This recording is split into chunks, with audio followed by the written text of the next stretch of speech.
ना सबरम मी कशीदी बारेजन कई कशीदी शेर नरबे गारे मन कई कशीदी शेर नरबे गारे मन। আল্লাহর এক বান্দা দৌড়াইতেছে এলাকার একজন বড় আলেমের কাছে, বায়াত হবে, দিনের কিছু শিখবে। এজন্য যখন তার বাড়ি পর্যন্ত গেছে, গিয়া দেখে আল্লাহর বান্দা বাড়িতে নাই, দরওয়াজায় টোকা মারছে। ভিতর থেকে আওয়াজ আসে, কে? কয় আমি বহুদূর থেকে আসছি, শুনছি এই বাড়ির মালিক অমুক, ও নাকি বড় আল্লাহওয়ালা, জবরদস্ত আল্লাহর পেয়ারা বান্দা, আমি ওনার কাছে কিছু শিখার জন্য আসছি। তো ভিতর থেকে আওয়াজ দেয়, তুমি বুঝি দুনিয়াত আর কোনো মানুষ পাওনি?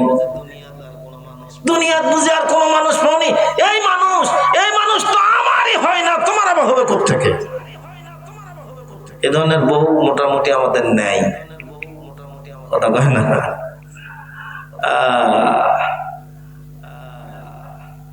ডাক দিয়া কয়, আরে অন্য লক্ষ্য এই লোকের নিজের আমলই ঠিক নাই, নিজের ইখলাসই ঠিক নাই, নিজের ইবাদত বন্দেগী ঠিক নাই, তুমি এর কাছে কিছুই শিখতে পারবা না। তো লোকটা মন ভার কইরা বের হয়ে গেছে।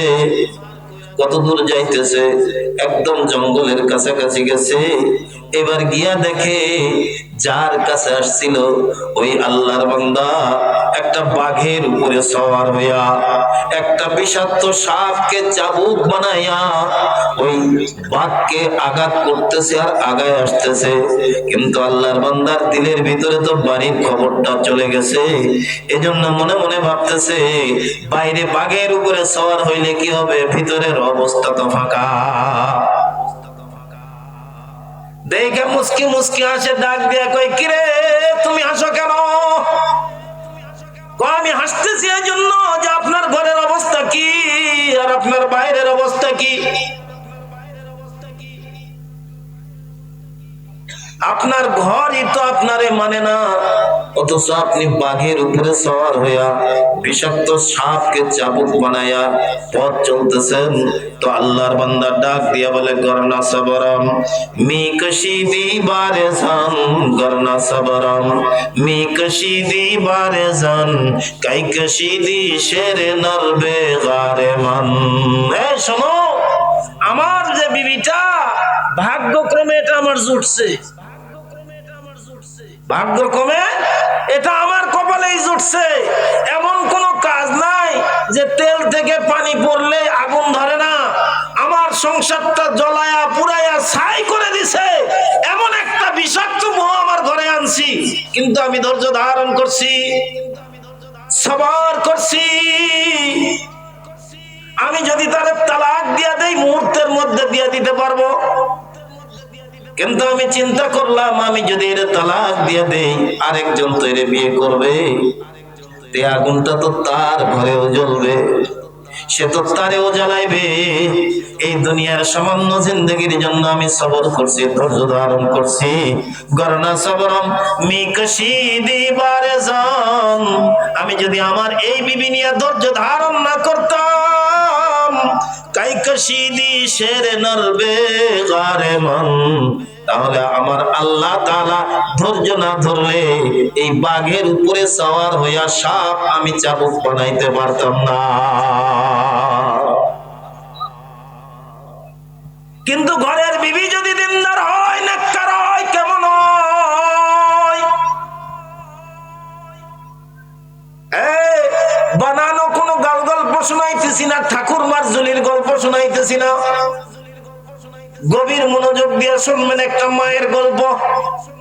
যেই মা তার পেটের ভিতরে সন্তান রাখছে, তো পেটে সন্তান থাকতেই মা তার স্বামী দুনিয়া থেকে বিদায় নিয়ে চলে গেছে। মা দিন রাত বসে বসে আল্লাহর কোরআনের তেলাওয়াত করে, নামাজ আদায় করে, তাসবিহ তাহলিল পড়ে, আর দিলে দিলে নিয়ত করে, আমার স্বামী নাই, আমার সংসারের তেমন আয়ও নাই, তবে আমার গর্ভে যে সন্তানটা আছে, এই সন্তানটাকে আমি আলেম বানাবো। আমি যদি কোনোদিন মইরা যাই, তো আমার সন্তানটা অন্তত আমার জানাজা পড়াবে, আমি মায়ের লাশটা দাফন করবে। দেখতে দেখতে একদিন সন্তান হয়েছে, ছেলে সন্তান। এটারে লালন পালন করছে, 4-5 বছর বয়স হয়েছে। তো ওই বাচ্চাটারে নিয়ে দূর মুক্তবে গেছে। এখন তো আল্লাহর মেহেরবানিতে গ্রামে গ্রামে মহল্লায় মহল্লায় মাদ্রাসা। তখন কিন্তু এমন মাদ্রাসা ছিল না। দূর গ্রামে ওই মুক্তবে নিয়ে বাচ্চাটাকে ওস্তাদের হাতে দিয়ে ডাক দিয়ে কয়, ওস্তাদ জি, আমার এই সন্তানের বাপ নাই, আমি মা ছাড়া দুনিয়াতে আর তার কেউ নাই। এই সন্তানটাকে আপনার এখানে রাইখা গেলাম, যতদিন পর্যন্ত আলেম না হবে ততদিন পর্যন্ত আপনি আমার বাড়ি থেকে পাঠাবেন না। মায়ের সন্তানটাকে রেখে গেছে। ছোট মানুষ তো 10-15 দিন পর মায়ের কথা মনে পড়ছে। উস্তাদের কাছে গিয়া কান্দে আর ডাক দেখ, আমি আমার কাছে যাবো, আমি আমার মাকে দেখবো। বর্ণনায় আসছে উস্তাদের মাথার মধ্যে ওই কথাটা আছে। মায়ে বলে গেছে, আলেম না হওয়া পর্যন্ত এই সন্তান যেন বাড়িতে না যায়। তো উস্তাদ ডাক দিয়ে কই, শোনো, তুমি বাড়িতে যাইতে পারবা, ধরুন 30 পারা কোরআন শরীফ তুমি যদি 20 পারা মুখস্থ করে আমার শোনাইতে পারো, তাহলে তোমার ছুটি দিয়ে দেব। ওস্তাদ মনে করতেছে এই 20 পারা কোরআন মুখস্থ করতে করতে ওর 1-1.5 বছর পার হয়ে যাবে, ততদিনে আর ওই আগ্রহ তার নষ্ট হয়ে যাবে। এজন্য ডাক দিয়ে বলছে, তুমি যদি আমার 20 পারা কোরআন মুখস্থ শোনাইতে পারো, তোমার ছুটি দেব মায়ের কাছে যাওয়ার জন্য।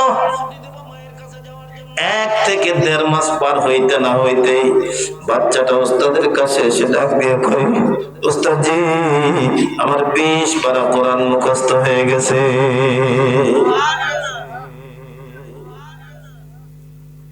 যেহেতু ছাত্রের কাছে ওস্তাদ ওয়াদা করছে 20 পারা কোরআন মুখস্থ হলে তারে ছুটি দিবে, ওস্তাদ ডাক দিয়ে কয়, ঠিক আছে, তাহলে তুমি আমারে শোনাও। এক বৈঠকে 20 পারা কোরআনের তেলাওয়াত শোনায় দিছে। আল্লাহু আকবার বলেন। ওস্তাদ ছুটি দিয়ে দিছেন।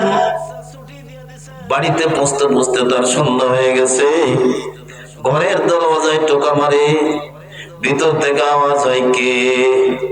বাইরে থেকে সন্তান ডাক দিয়ে কয়, মা, আমি তোমার ছেলে। মায় ডাক দিয়া কয়, আমার ছেলে মানে কে? কয়, আমি বাইজি।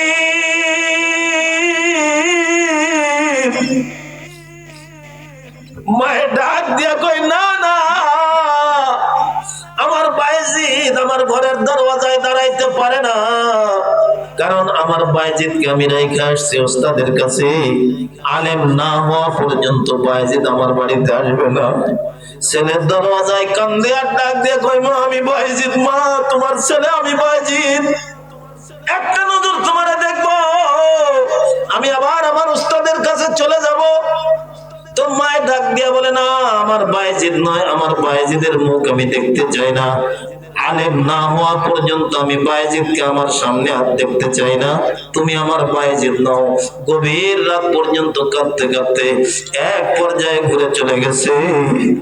1 বছর নয়, 2 বছর নয়, 1 যুগ পার হয়ে গেছে।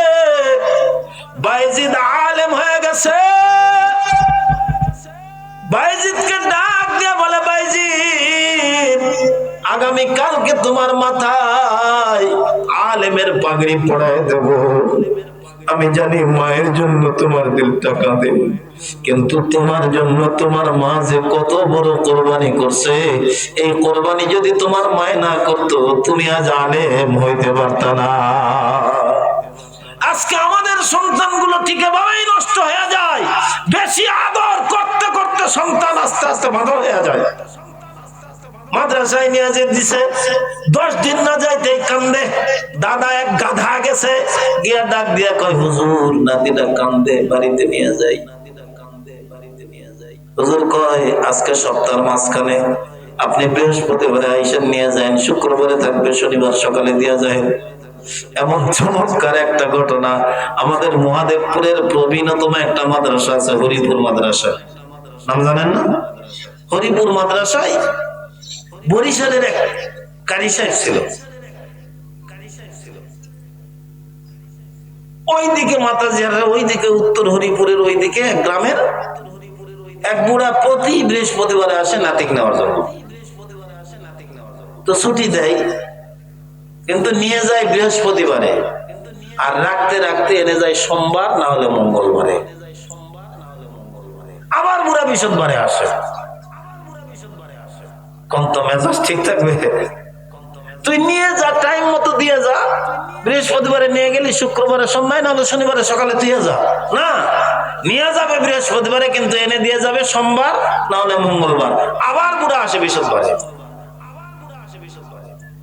ওই কারি সাহেব 3-4 দিন দেখার পরে একদিন বেত একটা হাতের মধ্যে নিয়ে এসে ডাক দিয়া কয়, আর ছাত্র পিটার দরকার নেই, এখন থেকে গার্জিয়ান পিটা শুরু হবে। বলে তখন বুড়া পিটো। ওই যে বুড়া গেছে আর নাতিকে নিতে আসে না, নাতিমো ঠিক ঠিক রকম নাতিও করতেছে। আমাদের গার্জিয়ানদের দুর্বলতার কারণে সন্তান নষ্ট হয়ে যায়। আদর দিতে দিতে মহব্বত আর ভালোবাসা দেখাইতে গিয়া আল্লাহর জাতের কসম করে বলছি, আমরা 3টা ভাই। আমার বড় ভাইয়ের নাম বললে আপনারা অনেকেই চিনবেন, আমার একটা ছোট ভাই। এদেরকে আদর দিতে দিতে এরা আর আলেমও হইতে পারে নাই। কিন্তু আমি যখন বুঝতে শিখছি, তখন আমি দেখি ফরসা মাদ্রাসায় পড়তেছি।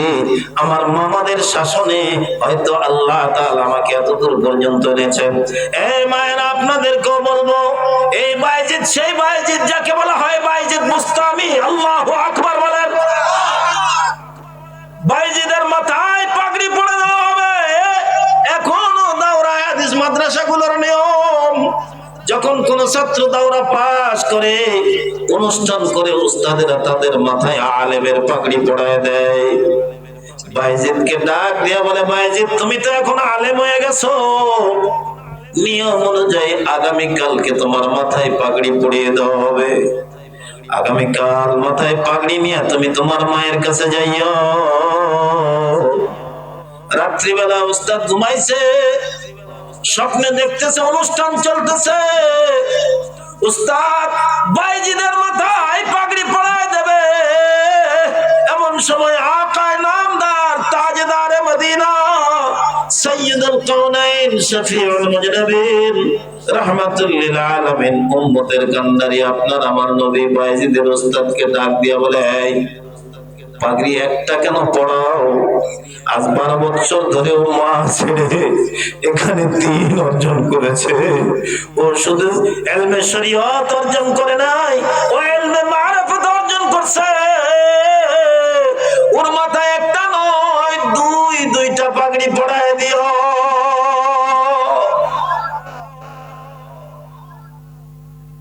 সকালবেলা অনুষ্ঠানে বাইজিদের মাথায় উস্তাদ ঠিকই 2টা পাগড়ি পড়াই দিছেন। বাইজিদ যায়, বাড়ির দিকে যায়, মায়ের চিন্তা বাইজিদ অস্থির হয়ে যায়। এক পর্যায়ে বাড়িতে গিয়া দেখে তার মা চোখেও কম দেখে, কানেও শোনে না। শোনে কম, দেখে কম, জীর্ণ শীর্ণ শরীর, কারণ সংসার দেখভাল করার কেউ নাই। এক সন্ধ্যা খায় তো 2 সন্ধ্যা না খেয়ে থাকে। এমন বাইজিদের মা কাছে গিয়া বাইজিদ মাকে দেখে, কিন্তু মা বাইজিদকে চিনতে পারে না।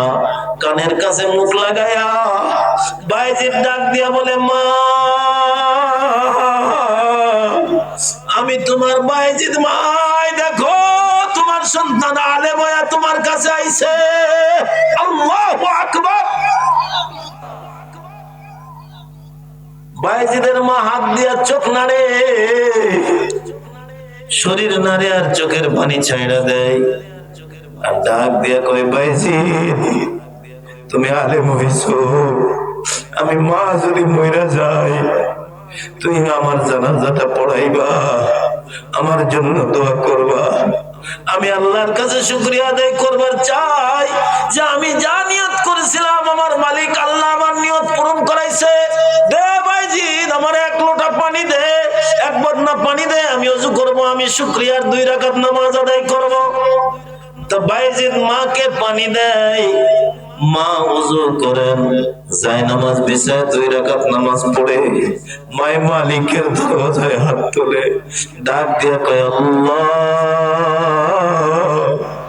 আমার জিন্দগির একটা মকসুদ আর উদ্দেশ্য ছিল যে আমার সন্তান বায়েজিদকে আলেম বানাবো, তোমার দ্বীনের জন্য উৎসর্গ করব। হয়তো এই জন্যই তুমি আমার এতদিন বাইচা রাখছিলা, আমার সন্তানটাকে আমি আলেম বানাইছি। আয় আল্লাহ, দুনিয়ায় আর আমার থাকার কোনো শখ নাই, আলাদ নাই, ইচ্ছা নাই। আরে আল্লাহর প্যারা বান্দা বান্দি যারা হয়, এরা দোয়া করতে দেরি হয়, আরশের মালিক আল্লাহ কবুল করতে দেরি করে না। বায়েজিদের মা দোয়া করে, আল্লাহ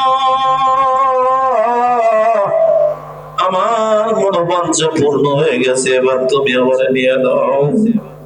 দোয়া করতে দেরি, বায়েজিদের মা দুনিয়া ছাইড়া যাইতে দেরি না।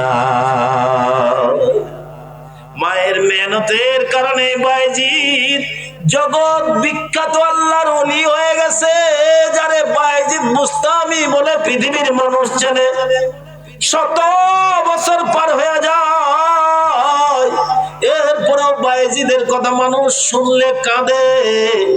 এ মায়েরা, আপনাদের বিনীত অনুরোধ করব, আপনার সন্তানটাকে মাদ্রাসায় দেন।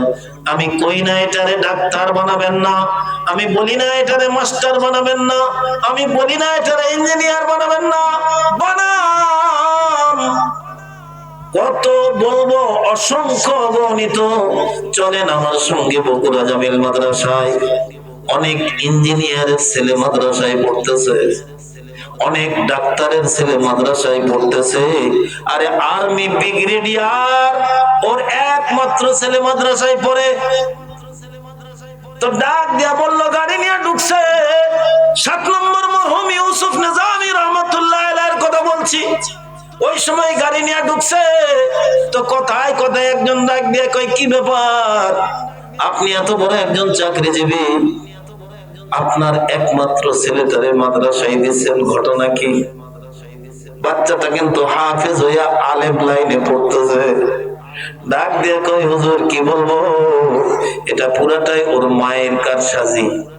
সুবহানাল্লাহ। আরেকটু ধীরে বলেন সুবহানাল্লাহ। কয় বুঝি নাই, বুঝি নাই। কয় হুজুর বাচ্চা হয় না, কারণ বাচ্চা দেওয়ার মালিক কে? আরেকটু ধীরে বলেন, কে? বাচ্চা দেয় কে? ছেলে দেয় কে? মেয়ে দেয় কে? আবার 50 বছর 40 বছর পর্যন্ত দাম্পত্য জীবন কাটায়া বার্ধক্যে চলে গেছে, একটা সন্তানের মুখও দেখে নাই, সন্তান দেয় না কে? ডাক দিয়া বলে, দীর্ঘ সময় পার হয়ে গেছে, আমাদের সন্তান নাই। আমার বিবি নিয়ত করছে, যদি আমার ঘরে সন্তান আসে, এটার হাফেজ বানাবো, আলেম বানাবো। আল্লাহ সন্তান দিছে। এখন বিবি বারবার কেন কেন করে, আমি আল্লাহর কাছ থেকে সন্তানটা চাইয়া নিছি, আমি আমার সন্তানকে আলেম বানাবো, আমি আমার সন্তানকে হাফেজ বানাবো। হুজুর আমার অঢেল সম্পত্তি কে খাবে? বিবি যখন নিয়ত করছে, বিবির সঙ্গে পারি নাই, কারণ বিবির সঙ্গে পারা সম্ভব। আরো ধীরে বলেন, সম্ভব? সম্ভব নয়। তো আমি আর্মির ব্রিগেডিয়ার হলে কি হবে? আমার বিবির কাছে আমি বেকার। এখন বিবি নিয়ত করছে, এজন্য আলহামদুলিল্লাহ আমিও খুশি, কারণ দেশের বর্তমান অবস্থা যা দেখতেছি, সন্তানকে যদি আলেম না বানানো হয়, তাহলে দুনিয়াতেই সন্তান মা বাবার নিধনের কারণ হয়ে গেছে। সন্তানের ভিতরে দিনদারি নাই, খুদাভীতি নাই, পরহেজগারি নাই, যার কারণে 3 শতক জায়গার উপরে বাপের বাড়ি, তো মাঝখানে 5ই বেড়া। কতক্ষণ ভোট হইলাম কেন? কি হয়েছে? বিয়ে দিয়েছে মাত্র 7 দিন হইল, ডাক দিয়া মুখ গোমরা করে বসে আছে। কি হয়েছে? কয় ভিন্ন হম। কি হবে? বিয়ে তো করলি মাত্র 7 দিন হচ্ছে, তুই ভিন্ন হবো মানে? 7 দিন যে একটা আসলো, তাই অনেক বড়। তার মানে এমন একটা বউ ঘরে ঢুকাইছে, এই 7 দিনে পুশিং দিয়া আপনার 20 বছরের মেহনতকে বরবাদ করে দিছে, ধ্বংস করে দিছে। 7 দিন যাইতে না যাইতে আপনার বাড়ির মাঝখানে পাঁচিল উঠে দিছে। বাপ বেটার মুখ দেখে না, বেটা বাপের মুখ দেখে না, দুইজন দুই দরজা দিয়ে বের হয়। আল্লাহর কসম, ওই ঘরে কোনোদিন শান্তি ফিরে আসতে পারে না।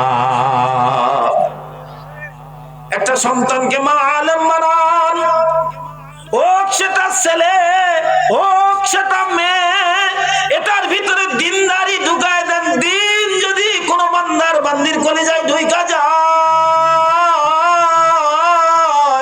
ওটা কশ্চিন কালেও বদ্দিনীকে গ্রহণ করবে না। আজ পর্যন্ত পৃথিবীর রেকর্ড, বাংলাদেশের রেকর্ড নাই যে একজন প্রকৃত আলেম তার মা বাবাকে আলাদা করে দিছে। প্রকৃত আলেম তার মা বাবাকে ভাত দেয় না। প্রকৃত আলেম বাড়ির মাঝখানে প্রাচীর দিয়ে দিছে। কারণ আলেম জানে, আল্লাহর হাবিব বলছেন, রিজার রব্বি বিরিজাল ওয়ালিদাইন। আলেম জানেন, আল্লাহর হাবিব বলেন, আরশের মালিক আল্লাহ রাজি আর খুশি থাকে যদি সন্তানের উপরে মা আর বাবা রাজি আর খুশি থাকে। হোক মা বাবা বেনামাজি, হোক মা বাবা বেরোজগার, হোক মা বাবা ওয়ালাউ কানা মুশরিকান, মা বাবা যদি অমুসলিম হয়, নবী বলেন খবরদার এমন ব্যবহার করবে না যাতে করে তারা শব্দটা উচ্চারণ করে। এটা ইসলাম দ্বারা শিখায় যে তুমি যত বড়ই আলেম হও, আল্লাহর জান্নাত তোমার কপালে জুটবে না। যত বড়ই মুফতি মুহাদ্দিস হও, আল্লাহর জান্নাত তোমার কপালে জুটবে না যদি তোমার মা আর বাবা তোমার উপরে নারাজ থাকে। তোমার মা যদি তোমার উপরে রাজি থাকে, তোমার বাপ যদি তোমার উপরে রাজি থাকে, আরশের মালিক তোমার মর্যাদা কেমন বাড়াবে। ছোট্ট একটা ঘটনা, আপনাদের জানা ঘটনা, 2 মিনিট একটু বলে দিই। বলবো আপনারা সবাই জানেন, মুসা আলাইহিস সালাম আল্লাহর সঙ্গে সাক্ষাৎ করেন, আল্লাহর সঙ্গে কথোপকথন করেন।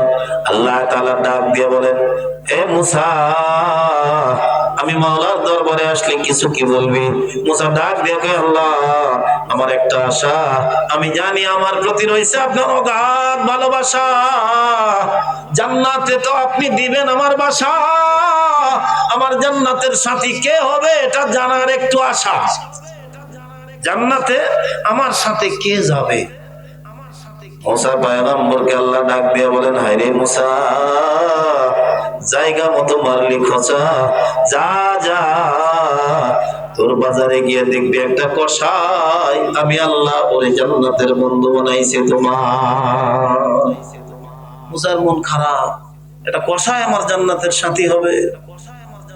মুসা কোনো কথা বলে নাই, চলে গেছেন। পরের দিন সকালবেলা বাজারে গিয়া দেখে, কসাই একটা খাসি জবাই করছে, চামড়া খুলছে, গোশত সামনে লাগাইছে, নরম নরম গোশত গুলো কাইটা কাইটা আলাদা ব্যাগের মধ্যে রাখে, দিল কাইটা ব্যাগের মধ্যে রাখে, সিনার নরম গোশত কাইটা ব্যাগের মধ্যে রাখে।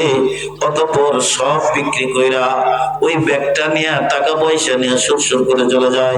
মুসা পিছে পিছে যায়, দেখি কদ্দুর বাড়ি। বাড়িতে গিয়া জানালা নখ দিয়া দেখে এই কসাই বাড়ির ভিতরে ঢুকছে। একটা দুলনার ভিতরে অচল বৃদ্ধা মহিলা ওই দুলনা থেকে উঠাইয়া ওর পেশাব পায়খানা পরিষ্কার করছে, ভালো কাপড় পরাই দিয়া চুলা ধরাইছে, গোশত রান্না করছে, রুটি বানাইছে। নরম গোশত নরম রুটি ছিঁড়ে ছিঁড়ে বৃদ্ধার মুখের মধ্যে দেয়। বৃদ্ধা খায়।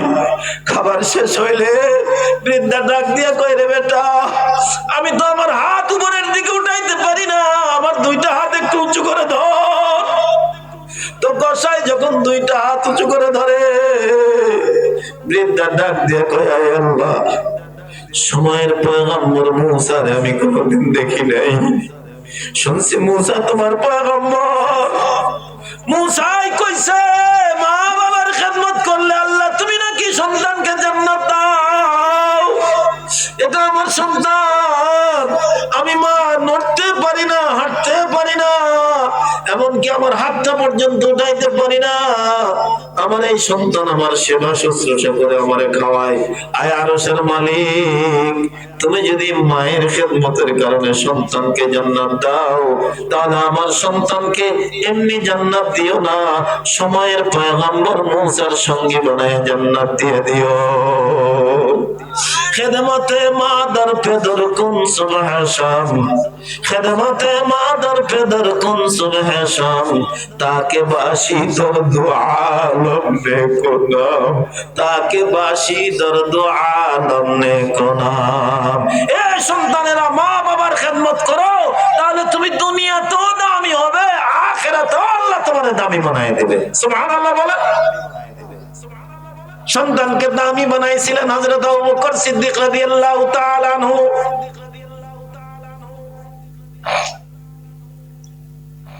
আমারে আর 10টা মিনিট সময় দেওয়া যাবে না?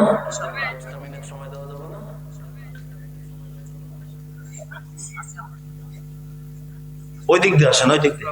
ওয়ালাইকুম আসসালাম। আপনার কথা তো কইলাম, দিন খুলে কইছি, আপনি মনে হয় আমি মনে করছি আসবেন না।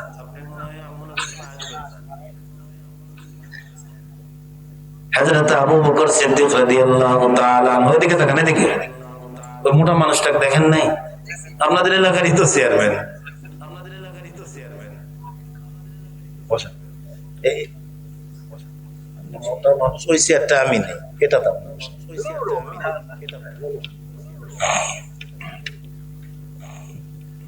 হযরত আবু বকর সিদ্দিক রাদিয়াল্লাহু তাআলা আনহু, যিনি নবীজির প্রথম দিনের বন্ধু। সুবহানাল্লাহ বলেন। আল্লাহর নবী যখন কাফের বেঈমানদের অত্যাচার অতিষ্ঠ হয়ে একদিন আবু বকরকে ডাক দিয়ে বললেন, আবু বকর, মনে হয় আমার সঙ্গে তোমার মদিনায় সফর করা লাগতে পারে। আপনারা সবাই জানেন, দীর্ঘ 6 মাস পর রাতের নিকষ কাল অন্ধকারে আবু বকরের দরওয়াজায় নবীজি আয়েশা আস্তে করে টোকা দেয় আর ডাক দিয়ে বলে, ইয়া আবু বকর। মৃদু কণ্ঠের আওয়াজ। আবু বকর দরওয়াজাটা খুলে সামনে এসে ডাক দিয়ে বলে, লব্বাইক ইয়া রাসূলুল্লাহ। আল্লাহু আকবার। ফাতাআজ্জাবান নবী, আপনার আমার পয়গম্বর হোপলেস হয়ে গেছে। ডাক দিয়ে বলে, আবু বকর, এত মৃদু কণ্ঠে তোমারে ডাকলাম, এটা তো দরজার ওই পার যাওয়ার কথা, তোমার বিছানা পর্যন্ত যাওয়ার কথা নয়, তুমি কেমনে দরজা খুললা?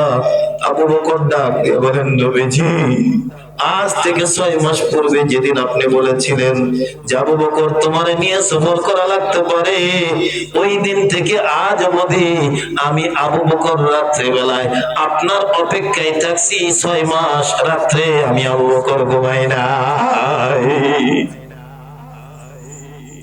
আবু বকরকে সঙ্গে করে নবী গেছেন গুহায়,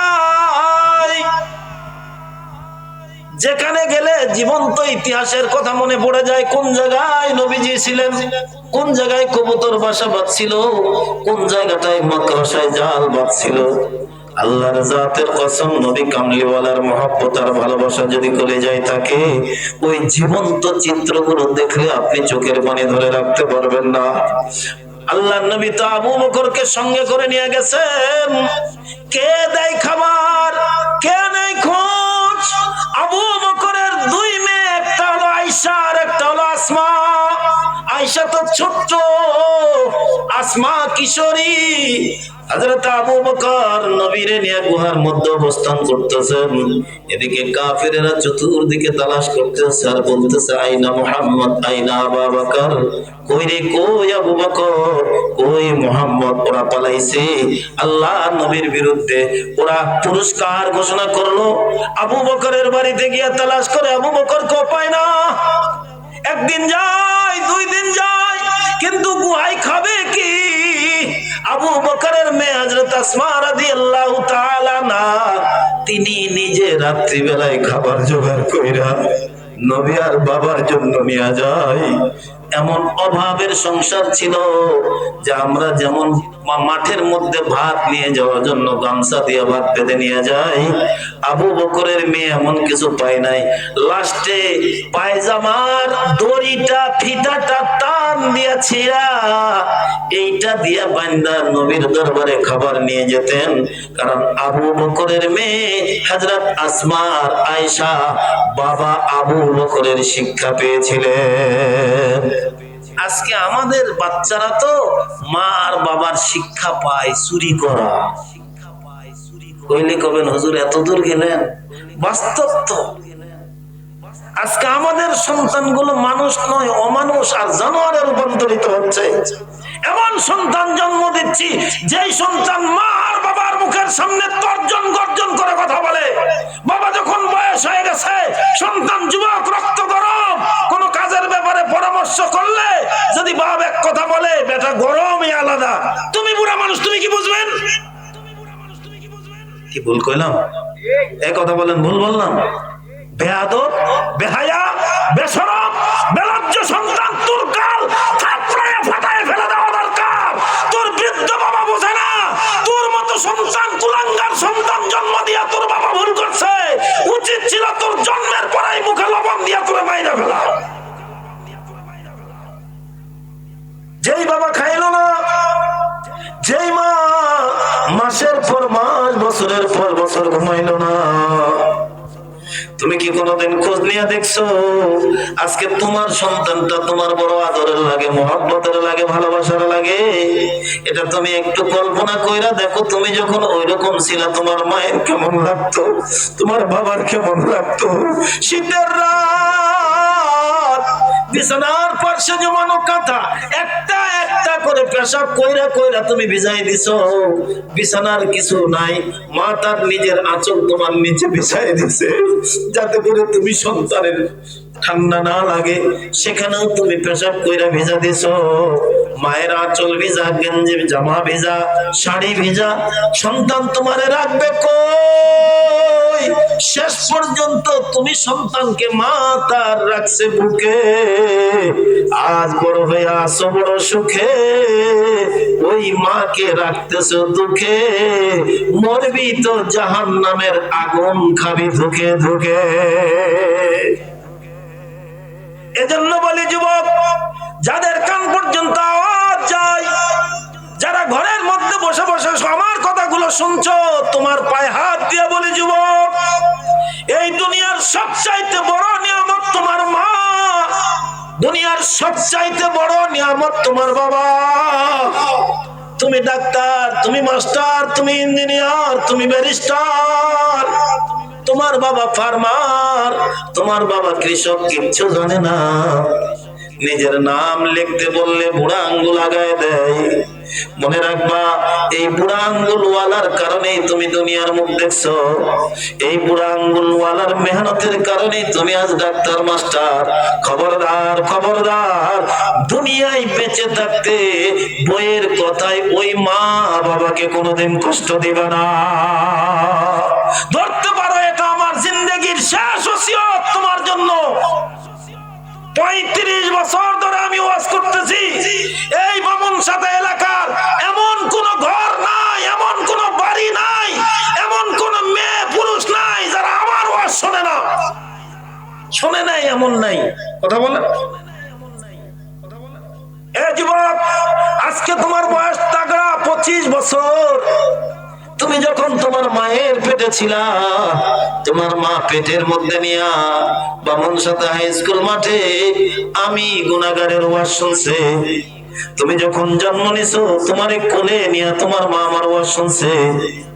আজকে তুমি ঘরের জানালায় বসে বসে আমার ওয়াজ শুনতেছো।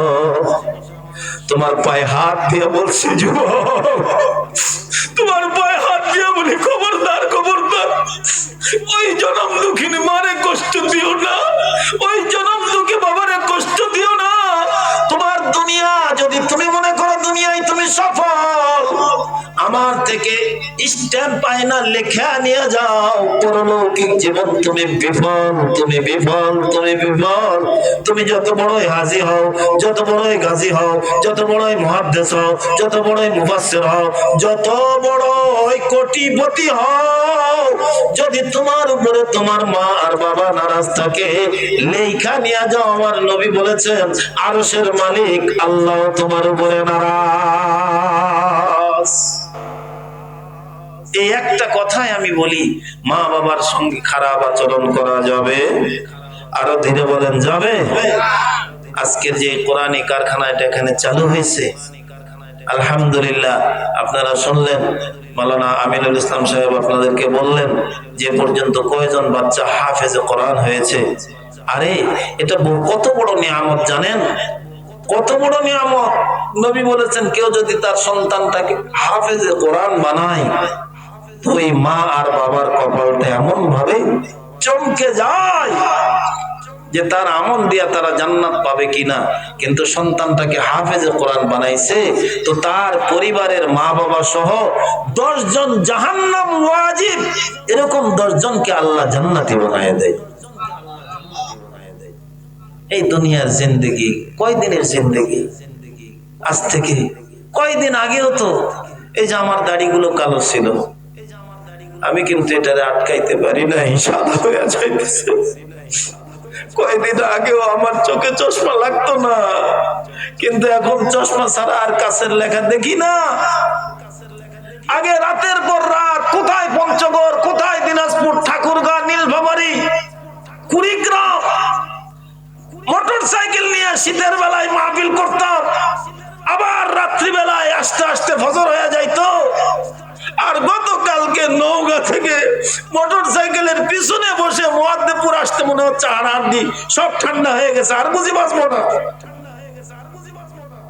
এ যুবক, এখন নয় রক্ত তোমার একটু গরম, লেখা নিয়ে যাও, 10 বছর পর তোমার রক্ত হয়ে যাবে নরম।